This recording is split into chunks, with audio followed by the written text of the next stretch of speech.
Hi, my name is Charlie Levenson. I'm the web manager at the Multnomah Athletic Club and also an instructor in the PSU program. And I'm speaking about user experience design from the context that everything I know about it I learned from my Jewish grandmother. Most of what I learned from my Jewish grandmother. There she is. She's from the old country. She raised my father, then she raised me. She taught us a lot of important lessons about life, about how to treat other people. Lesson number 1, pardon my timing, I'll get this. There we go. Do unto others as you would have them do unto you. Treat others as you would like to be treated. How does that apply to user experience design? Well, basically it means be nice to your users. If you translate it specifically, it means you can be as good a tester of your user interface as your users and your focus groups. If it's not working for you, it's probably not going to work for your users. If you go, hey, that's a little confusing, it's going to be a lot confusing for your users. The inverse is not always the case, though.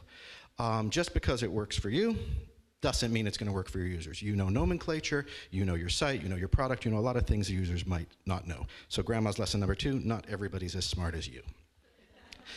She told me that plenty. Okay, lesson number 3, be nice to the handicapped. Yes, she called them the handicapped. That's what they called them in their days. The politically correct term is accessibility, and that's very important in design for user experiences. There's a lot of different parts of accessibility. It's a couple of week session, we won't go over it. But language is very important, visual limitations very important. I'm getting old, don't use little type. Audio limitations, don't expect audio to run your show. Color blindness issues, learning disabilities, physical limitations don't require a mouse necessarily, especially as you get into other applications. Another lesson, clean up after yourself. Simple, clean is always better. She liked everything to be clean, all the toys put away. Here's an example of this in the user interface world where too much complexity is a very bad thing. Here's 2 pieces of information being displayed very, very badly. Lots of extra lines, lots of extra circles, lots of confusion and noise. Grandma doesn't know whether she's running out of gas, and she definitely doesn't know whether she's going 90 miles an hour. For 2 pieces of information, there's way too much going on. Here, the same principle, the same basic information being delivered, except they're actually getting 4 pieces of information delivered, and it's a lot more easy to see. She knows that she's running out of gas, and she knows she's not actually moving. She's at a stop sign. It's time to go now. Lights turn green. Simplicity, keep it clean.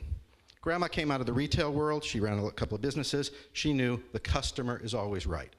That translates in user experience to the user is always right. The user is never wrong. If something goes wrong, it's not the user's fault. It's the interface's fault. Here's a perfect example of a really bad interface. If a Jewish grandmother in Palm Beach is voting for a known anti-Semite, that is not the user's fault. That is the interface's fault. The interface is wrong. The user is never wrong. Here's another example. If you don't know what floor you're on, if you don't know how to get to the 8th floor, and thank you to the photographer, Kristen Johansson, for that, the interface is wrong. It's not the user's fault that they can't figure out where they're going. It's our fault as developers to make sure the user experience works. Grandma also taught me to always wear clean underwear. That might sound innocuous and not appropriate here. The key thing is, if you're doing development, document your work, document your processes, make sure your applications are well explained and formulated. Why? Because something could go wrong. You could have a lawsuit. You could have an insurance claim. There might be, the good thing could happen too. You might be getting acquired, and they might actually do some due diligence, and they might look under the hood of your work. Make sure your underwear is clean. It actually matters. Okay, Grandma also taught me to stop staring at that screen and go outside and play. She was talking about a television screen, but with your developers of interactive and user experiences, you do want to take them outside the box. You want to take them outside of the office. You want to take them places where they can learn about life, learn about their users. You also want to take them to the museum, the zoo, the library, the bookstore, movies. Geeks love to go to opening nights of sci-fi films like Tron, which is coming up. Makes them feel good, gets them jived. So take them away from the screen a little bit. You'll get better user experience. Moderation in all things, that's a basic grandma rule. Whether it's options and choices on a screen, whether it's audio and video, whether it's bells and whistles, whether it's words, not too many words on a screen, not too few. Moderation in all things for a better user experience. The most important rule of all, chicken soup is good for the body and soul. It doesn't actually apply to the development of user experience, but it does apply to all the developers of user experience. If they get sick, if they're down, chicken soup always works.